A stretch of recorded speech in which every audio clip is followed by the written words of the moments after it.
Okay sir, পুরো plate খাওয়া হয়েছে আলহামদুলিল্লাহ। সো পোস্ট ইটিং রিভিউটা কি হতে পারে? খাবারটা খুবই মজা ছিল। ফ্লেভারটা একদম গরম ফ্লেভার, সালাদ, লেবু, টমেটো, এখানে গাজর নেই, ছিল হালকা চাটনি, শসা ছিল, সবগুলো একদম ফ্রেশ। একবার খেলে বারবার খেতে চাওয়ার মতো মজা।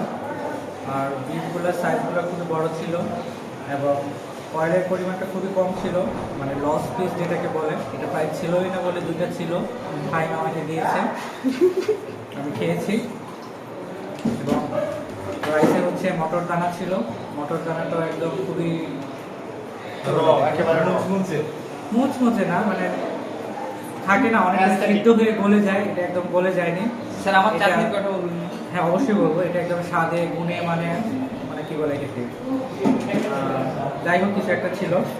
আর রাইসটা তো খুবই ভালো, আমার মনে হচ্ছে এটা বাজারের চাল না, এটা হচ্ছে ঘরের চাল। আচ্ছা আপনি জানেন না, আমি ধরে নিলাম এটা ঘরের চাল। এবং মাংসটাও একদম ফ্রিজিং ছিল না, ফ্রেশ। আমার মনে হচ্ছে এটা একটা ব্যাটা গরুর মাংস এবং খুবই মজা। আমরা সবাই প্লেট করে খেয়েছি, দেখেন বাচ্চারা সবাই 3-4 প্লেট করে খাইছে। আমি ভিডিও করতে গেলে লেট করে ফেলছি, এদের হাফ প্লেট খাচ্ছে। ঠিক আছে, ওকে।